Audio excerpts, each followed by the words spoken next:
أعوذ بالله من الشيطان الرجيم. بسم الله الرحمن الرحيم. الحمد لله من أول الدنيا إلى فنائها ومن الآخرة إلى بقائها. الحمد لله على كل نعمة وأستغفر الله من كل ذنب وأتوب إليه وهو أرحم الراحمين. وصلى الله على سيدنا ونبينا أبي القاسم المصطفى محمد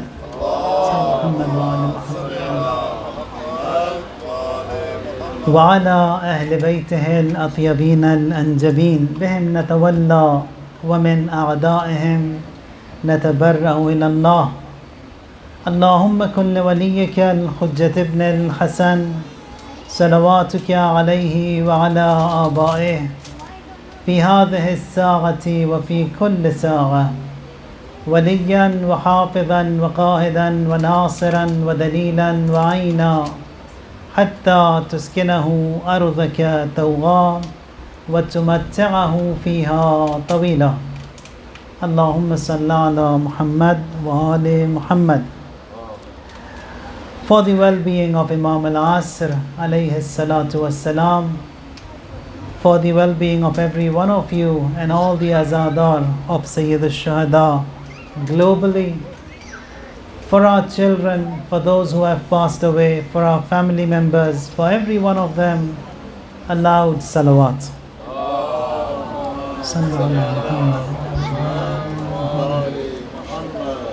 Some masail regarding the ahkam.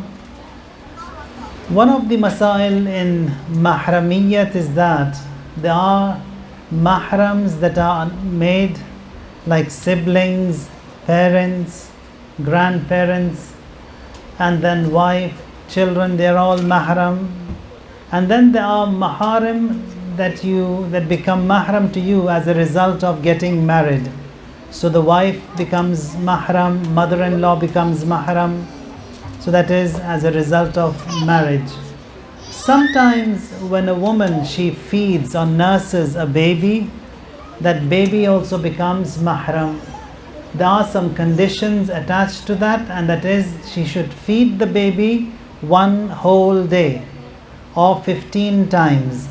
Then that baby also becomes mahram to her, and then the other children that are there from this lady, they will all be mahram. There is a mas'ala that is wrongly understood among the people in all communities, and that is they say that if a child is adopted, he becomes mahram. He does not. An adopted child remains non-mahram. He doesn't become mahram whatsoever. So the only way how a person can become mahram is by aqd or by feeding, nursing, and that also has to be within the first 2 years of the baby's life. After 2 years also that mahramiyat is not possible. So adopted children also are not mahram. The other mas'ala is, now sometimes you cook raisins, kishmish, or khurma, dates. The ruling of the ulama over here, it's different. Some of the ulama, they are of the opinion that raisins, when you fry them, when you boil them, when you cook them, some say it is najis, you cannot eat. Some are of the opinion that it is halal and they are not najis. Followers of Ayatollah al-Uzma, Sistani, Khamenei, Imam Khomeini and Khouyi, according to their ruling, it is not najis and you can still eat it. So even if you have polo zirishk polo, if you make it, or if you have sheer birinj and you have kishmish in it, even if you boil it, you can still eat it. It's not najis according to the ruling of these four ulama. According to Ayatollah Bahjat, he believes that it is najis and it is haram to eat. Likewise, Ayatollah al-Uzma Makarim Shirazi has a similar opinion that you cannot eat the kishmish, you have to just dispose it, you cannot eat it, although it is not najis. So that is his opinion. So these opinions of ulama you should know in whose taqleed you are in, and you have to abide by the ruling of that mujtahid. Salawat.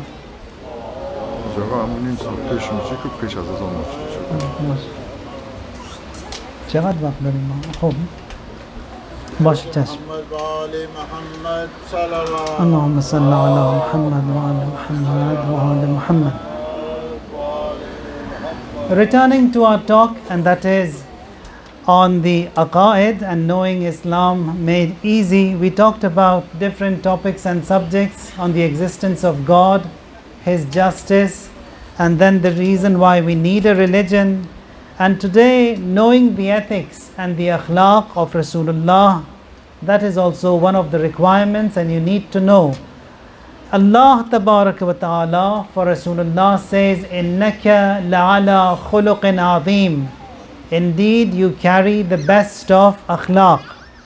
Amirul Mu'mineen, Imam Ali alayhi salam, he says that good morality is that if you achieve what you want, you are happy, and if you don't get to what you want, over there also you don't complain and you're not upset. So in either case, you have to be happy, whether you achieve what you want and whether you don't. And a good akhlaq is to not take revenge on people and to treat them unkindly. That is against the etiquettes that the Prophet has taught us. Even if they have wronged, even if they have done bad to us, that what we have been told is that to forgive and let go. Imam as-Sadiq alayhi salatu wassalam, he says that just as like the sunlight, it kills all the germs and bacteria, likewise if someone has a good akhlaq, he also can put away all the people who are of a negative attitude or a bad akhlaq in the society. Or in someone, when you look into the seerah of Rasulullah, he used to greet everyone. Even the children, he used to greet them with the salam. So, as a person who is of a good akhlaq and follows the traits of Rasulullah, he greets everyone, whether he is happy with them, whether he is unhappy with them. That is what we have been taught and trained. Rasulullah, he treats and greets the children, and ordinary people also he used to greet. He used to have a simple living. He didn't have any lavish lifestyle, so that he also resembles the lifestyle of the weakest people in town. So that's why Rasulullah, he was liked by everyone because of his lifestyle, because of his akhlaq. And even Quran says the same, that Allah says that if you were hard-hearted or if you were rough and tough, then people would have dispersed from you. The reason why people were attracted to Rasulullah sallallahu alayhi wa alihi wa sallam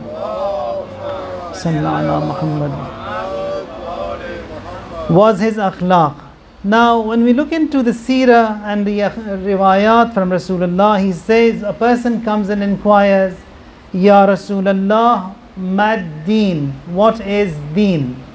In reply, he says, husnul khulq, that is being well mannered, having a good akhlaq, that is the entire deen.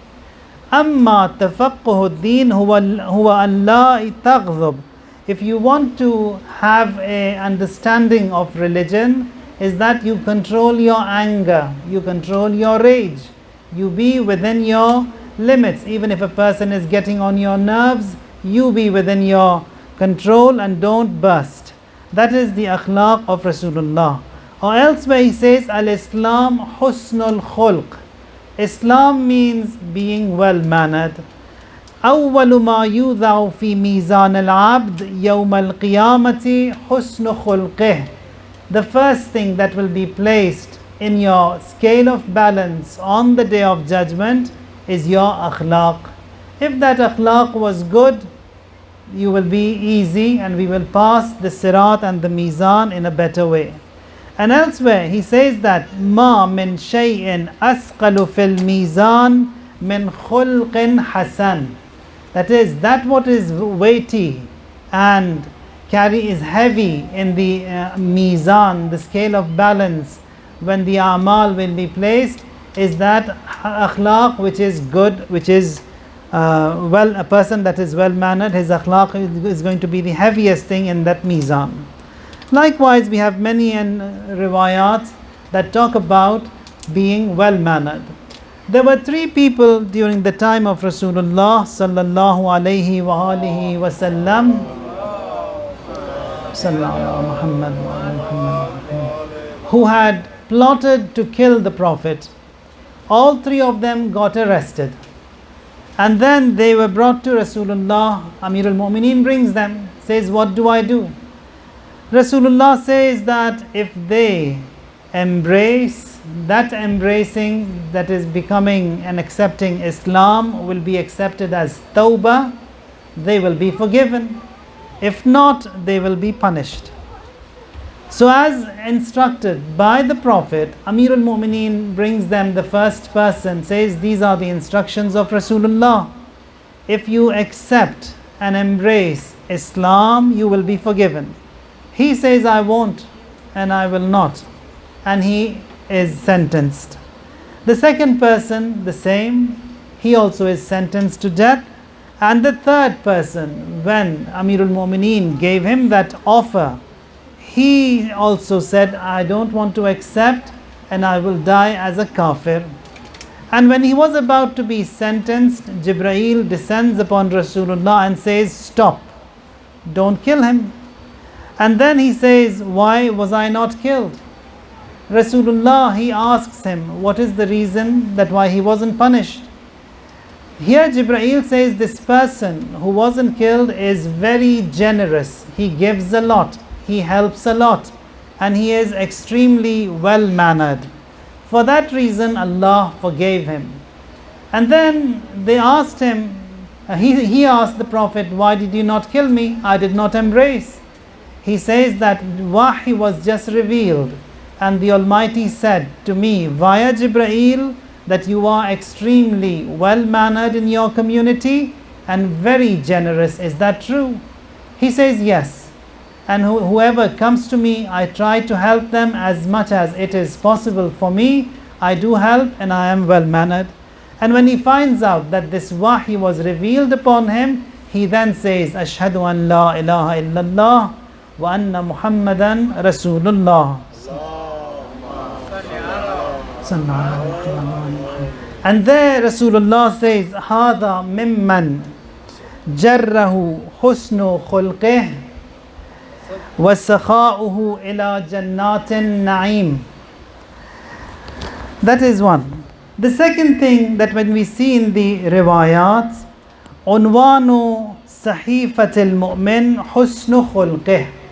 Like every file, there is a tag and a title on it. Says the action deed or the title deed that will be on the day of judgment, there it will be written on it, this person, he was extremely well mannered. And whoever is well mannered has the akhlaq of Rasulullah, he enters into the heaven. Now when we look into the ashab of Rasulullah, also it's the same. Rasulullah has the same criteria.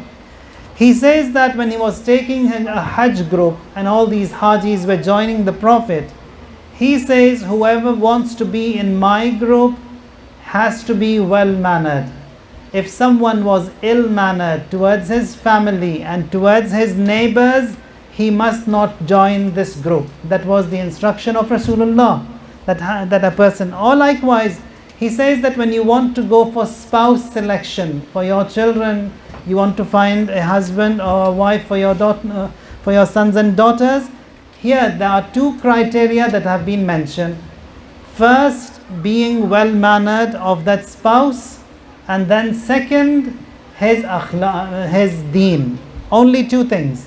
Rasulullah says, if you find these two things in that candidate, accept her, accept him. More than that will be a bonus that you will get. And that is something that Rasulullah has mentioned. And إِذَا جَاءَكُمْ مَنْ تَرْضَوْنَ خُلْقَهُ وَدِينَهُ فَزَوِّجُوهُ إِلَّا تَفْعَلُوا أَلَّا تَفْعَلُوا تَكُنْ فِتْنَةٌ فِي الْأَرْضِ وَفَسَادٌ كَبِيرٌ. Says if you don't abide by this instruction, there will be a lot of corruption in land as a result of not accepting and not abiding by this teaching of Rasulullah sallallahu alayhi wa alihi wasallam.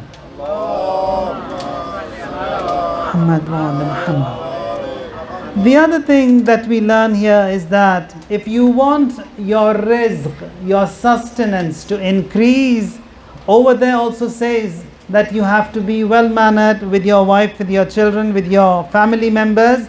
Fi sa'atil akhlaq kunuzul arzaq. That is, a lot of rizq is given to you if you are very well mannered. Or says that man kana sayyi'ul khulqi wal jiwar fala yashabna. Says whoever is ill mannered, he must not be with me. Rasulullah says, now Quran says, innal abrara lafi na'im wa innal fujjara lafi jahim. Abrar means noble, means good, means pious. Says innal abrara lafi na'im.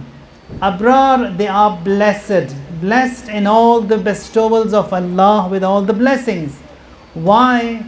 Says because they are well mannered.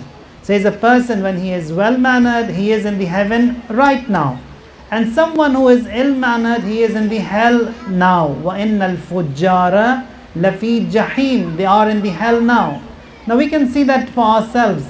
Someone, if he loses his temper in his house with his family members, he creates such a lot of tension in that little family just because of him being a nuisance and causing that harm to everyone in that family. Quran says he has created that hell, he is in the hell right away. So we have to create that heaven and be in the heaven from now. Now, the other thing that we learn in the akhlaq of Rasulullah and in his seerah is that we are not allowed to blame anyone. Malamat's mamnu. Nabad malamat kuni kisiyo. You don't blame anyone. Whatever happens, maximum you can do is that you can blame yourself. Generally what we say is that we give the faults to others, blame others, and we don't never take the blame on ourselves. That is also not allowed. We are not permitted to blame others. Now, it says that if you mock at other mu'mineen or you find faults in other mu'mineen and then you tell them to others, Allah says you will not die, but that what you have accused others, or even if you have magnified something that was wrong in them, that will come to you and you will die. Before you die, you will see all the negative that was in the other person. So here we have to be extra cautious. If there is a flaw in someone, we don't go and tell others. If we can tell him as mark of amr bil ma'roof, we correct him and we tell that to him. And likewise is the akhlaq of Rasulullah. One of the ulama that we have is Marhum Kashif al-Ghita, an extremely pious person who is a reflection of Rasulullah's akhlaq. He was one of the Maraji' al-Taqleed of Iraq about 50-60 years ago. It was quite famous, and then a delegation of mu'mineen, they came to him and they said that we heard your wife, she beats you. And we don't like that you are a marja taqleed and you being beaten up at home by your wife. That is not nice. Why don't you divorce her? He says, no divorce. She is a good lady and I can't. So then they say that why don't we have got these elderly ladies in the community. They can come and talk to her. At least she corrects and behaves well, and then she doesn't treat you like that. He says, I will not allow you to do that either. So no divorce, and no one has the right to come and speak to her or say anything to her. They said, but this is not nice. You are an old person, marja taqleed, and being beaten up by the wife at home is not nice. He says that her presence is a blessing that I have. Says why? Says when I come to lead the prayers in the haram of Amirul Mu'mineen, thousands of people standing behind me, sometimes I feel that pride in me. And it makes me that I am someone, something with all this might and this charm that Allah has given and this rank that I have. But when I go home and she gives me a nice beating there, I come to know that I'm no different to any other person. I'm the same person like every other one. So that pride also killed, she is the blessing in disguise and putting away that pride coming towards me. Now that is regarding Marhum Kashif al-Ghita, and his akhlaq also was such that a person when he was leading the prayers, and a Sayyid in need comes to him and says, help me. He says, I don't have anything to help you now. He got angry, that beggar, and he spat on his face. Now this Sayyid, he cleans it and says, this saliva of this Sayyid in need is also tabarruk. Says, wait, let me do something for you.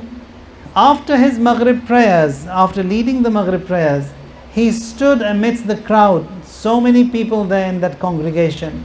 He said to them that I've got a guest who is in need, and whatever is possible from you all to help him. And he walks amidst the congregation, collects the money and gives it to him without any losing his temper or saying anything to him. That is the akhlaq of Rasulullah sallallahu alayhi wa alihi wa sallam. Sallallahu Muhammad wa ali Muhammad. Yanfa'u hubbu ibnati Fatima fi sab'ati mawatin. There are two riwayat. One of them says, this love that we have towards Hazrat Fatima, it will help us in 7 very difficult stations. Ahwaluhunna azima, very dangerous situations. Another hadith is from Salman.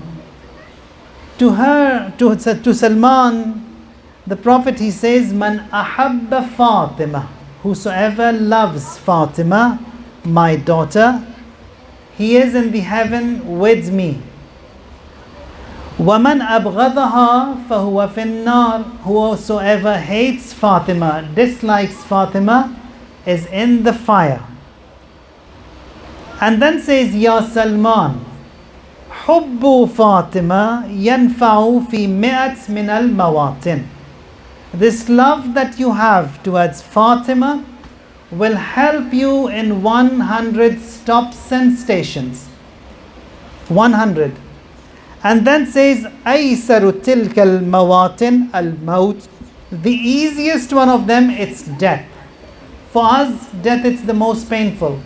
Here says Rasulullah that death is the easiest marhala, or the easiest onward journey stop that we have. And someone who is with Hazrat Fatima, loves her, adores her, respects her, is obedient to her, will benefit from that love, and she will be there to help them. Then says, at the time of death, in the grave, on the mizan. Mizan is the scale of balance where we will place our amal. Definitely the actions that we have, they are poor, they are not enough for us to get into the heaven.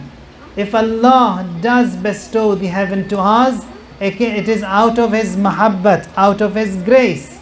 Otherwise our actions, they don't deserve to get into the heaven.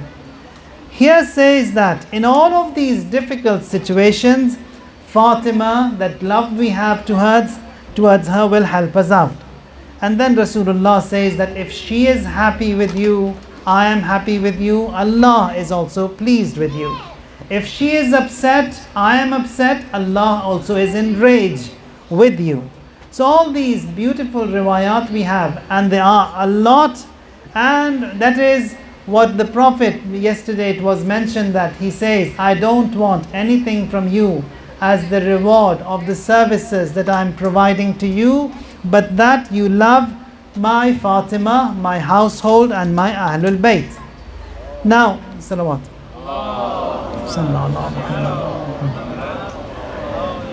A person, he comes and says, Ya Rasulullah, when we say your family, who are your family? Who are your family members? And then those family members, obedience towards them is wajib. Who are they?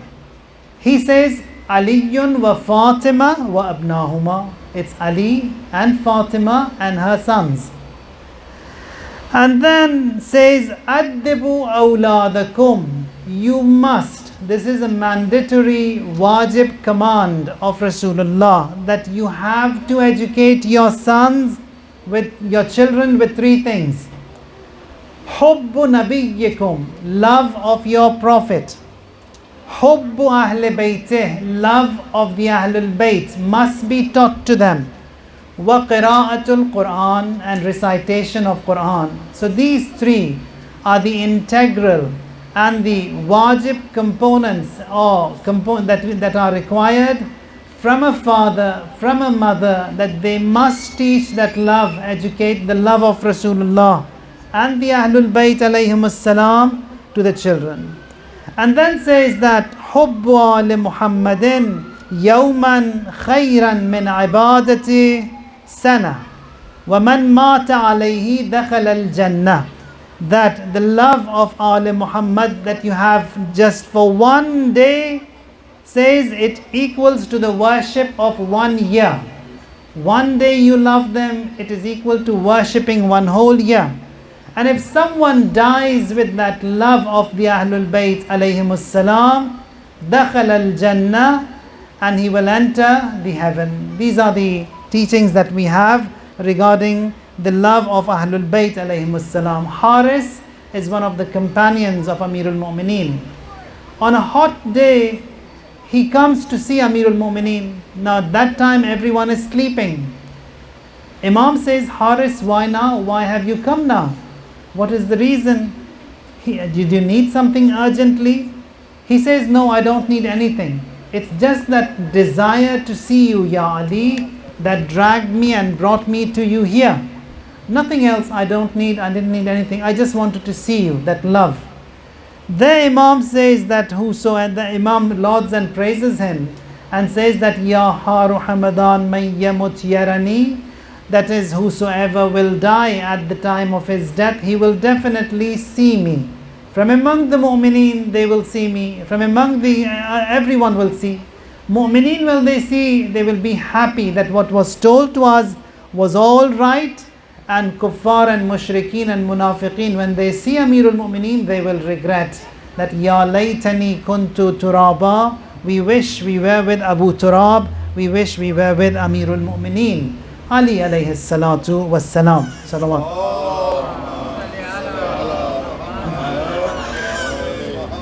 Tonight I'd like to recite a little bit about Abalfazl al-Abbas alayhi salam. There is a book, Khasa'is al-Abbasiyya, a beautiful book. You've got it in different languages, in Arabic and Farsi. I've seen in other languages also, in Urdu also I think there is. It's a very nice book. There says that if you want to have a tawassul with Abalfazl al-Abbas, if you have a dead end, a hajat that you want it to be granted to you, offer a 2-rakat prayer. And after Suratul Hamd, instead of the second surah, you recite Ya Hayyu Ya Qayyum 400 times in the first rakat. And likewise, after Suratul Hamd, 400 times Ya Hayyu Ya Qayyum in the second rakat. And after the Salat and Salam, you say Assalamu alayk Ya Abbas ibn Amir al-Mu'mineen 100 times. That is one of those dynamic prayers that you can get your hajat granted by seeking Abalfazl al-Abbas alayhi salatu wassalam. In the same book says that this question comes to everyone's mind, that people, why do they need to have a mediation, a tawassul? And today, in this day and age, everything is granted by Imam al-Asr alayhi salam. So if I say, God, bihaqqi Abalfazl, or by Abalfazl, give it to me, is that right? Or is it not right? He says, I was in this thought, this alim, and in Masjid Jamkaran, all of a sudden I see a vision open before me and Imam al-Asr is sitting next to me. And he said to me that it is good, in fact very good, that you seek Abalfazl al-Abbas for whatever you want. And then he says that in the inbox of the Imam, all of the needs and requirements and hajat of mu'mineen, they come. There are some notes that come to the Imam al-Asr, that he grants them. Some of them he kisses them and then he grants them. He said, what is the difference? All of them, they have come to you, to your inbox. What is the difference between this note and the other notes? Says they have come to me via Abalfazl al-Abbas alayhi salam. That is that rank Abalfazl al-Abbas alayhi salam, he has before the Ahlul Bayt alayhimus salam, a great honor, a great rank that he has. One of the other incidents that can be mentioned over here is Ayatullah Sayyid Abdul Karim Kashmiri. He says that one of the great ulama of Najaf. People, they used to come to him, and he every day 1 hour before Zohar, he used to be available for people when they had questions to ask, istikharas to be done. He says, all of a sudden I see that a lady, she's also started seeing istikharas, and there's a long queue that women, they come there twice every week and she does istikharas for her. He says to the khadim of the haram that I want to see the lady. Who is she? And she has started this istikhara business now. Now she comes and says that, he says that, what do you do? How do you recite this istikhara? How do you do it for them? She in reply says, I am illiterate. I don't know how to do istikharas. Listen to my story. I am a widow. I have 4 children. At a very young age, my husband died. And my in-laws, they kicked me out of the house saying that you are unfortunate, you are manhus, as a result of you. Our son died and I have nothing to do, and I was struggling raising these 4 children and protecting and guarding myself from haram. But a time comes that I had no other option but to fall into the traps of haram, and everyone also used to come to me and invite me towards haram, but I protected and guarded myself. Says that in our community there is this when we get stuck, we go to the haram of Abalfazl al-Abbas and go on a hunger strike for 3 days. And in those 3 days, if we find an outlet and an answer, good. If we don't, then we come out of the haram. Says on the first day, no answer. Second day, and I haven't eaten anything, and then dehydrated. And then on the third day, I panicked and I collapsed. There I saw Abalfazl al-Abbas alayhi salam by the haram, by the zari. And he said to me that you do istikharas for people. She said, I don't know how to do an istikhara. He said that just hold the tasbih and I will come and tell you what to tell the people.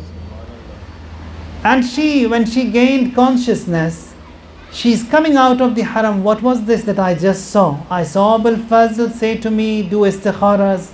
I don't do istikharas. A lady bumped into me. She said to me, do an istikhara for me, please.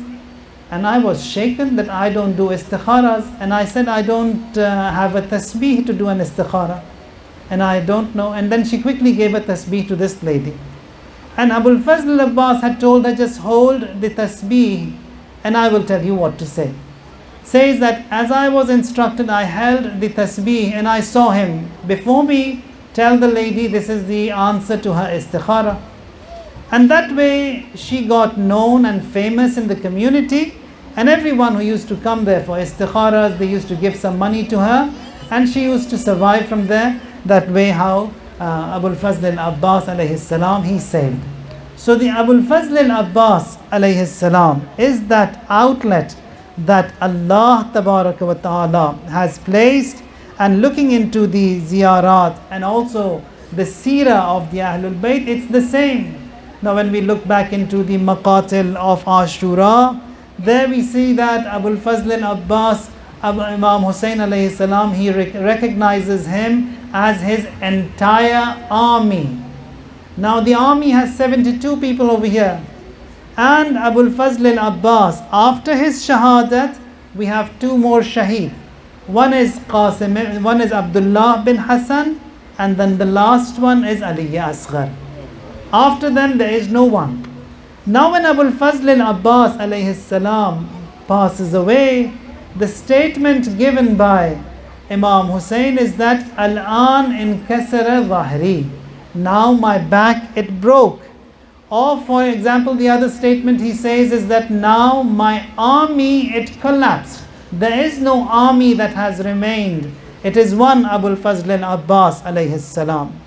The akhlaq of Abalfazl al-Abbas is such that he does not want this army of Abu Abdullah al-Hussein and the household of Imam Hussein to lose hope.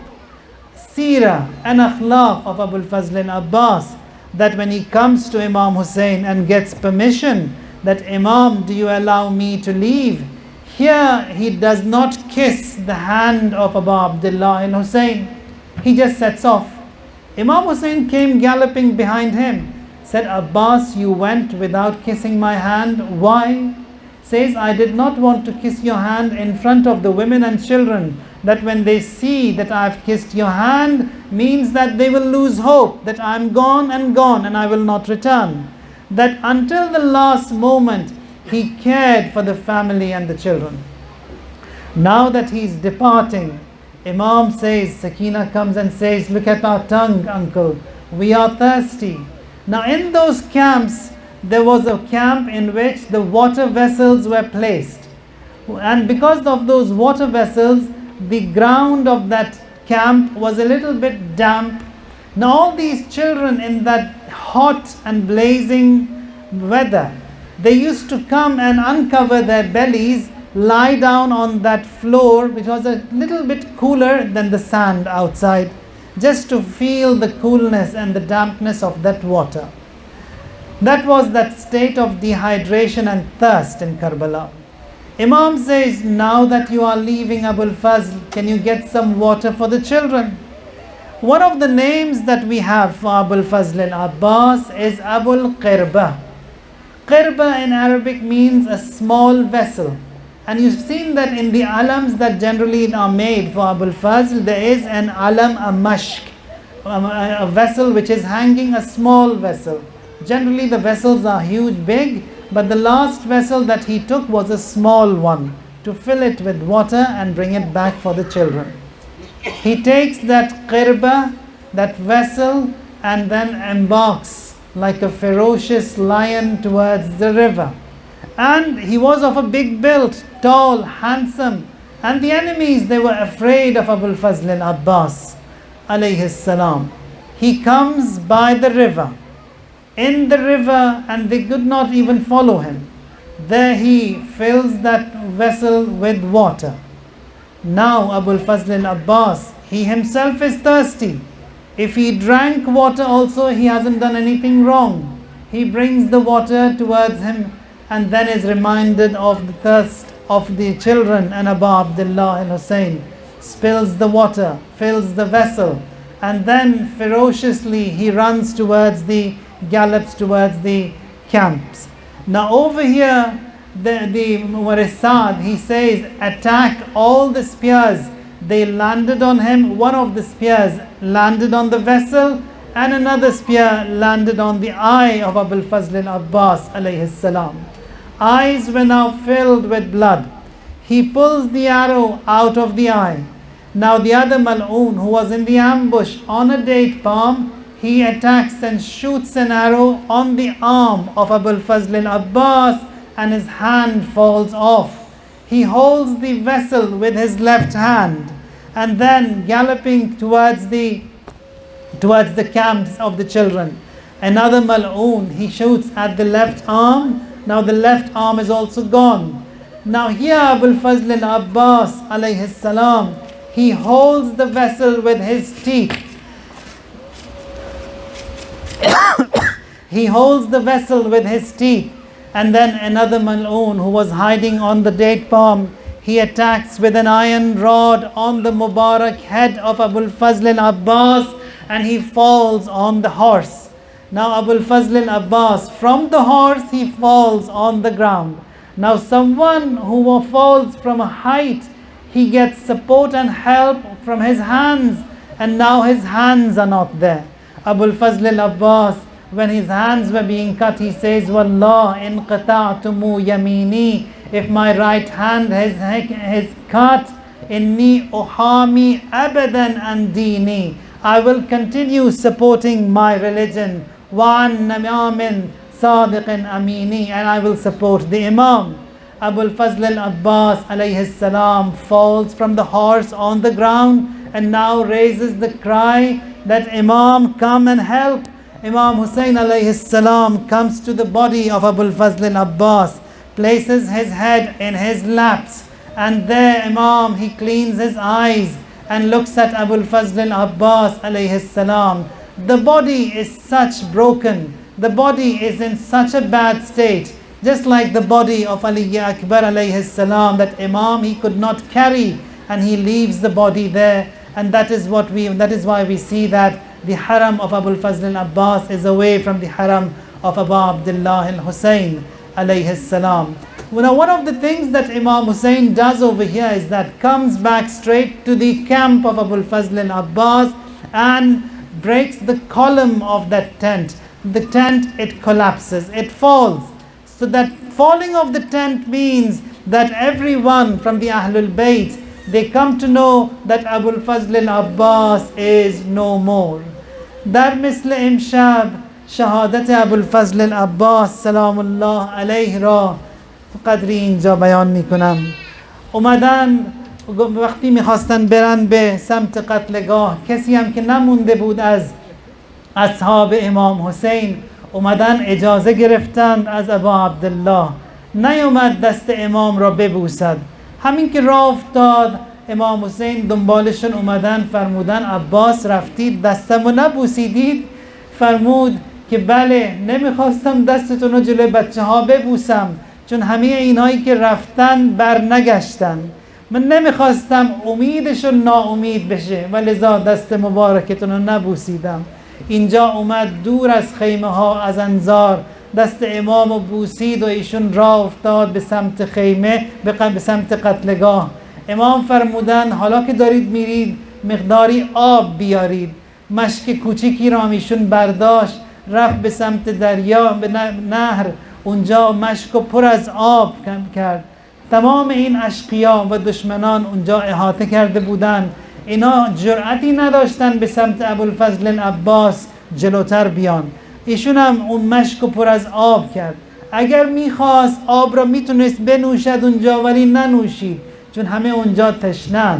اینم دیگه وفای ابوالفضل العباس هستش که تا آخر با امام بود.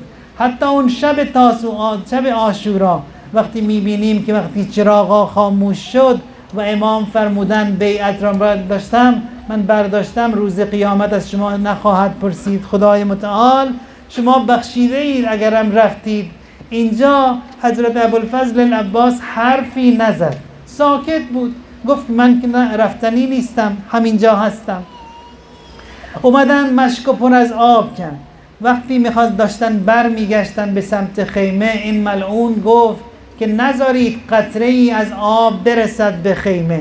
اگر قطره ای رسید اونجا که من میام دیگه همه تون رو از تیغ میگذران.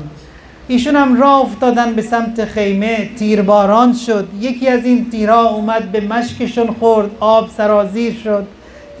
تیر دیگه اومد به چشم مبارکشون اصابت کرد، دیگه چشمشون خونالود شد.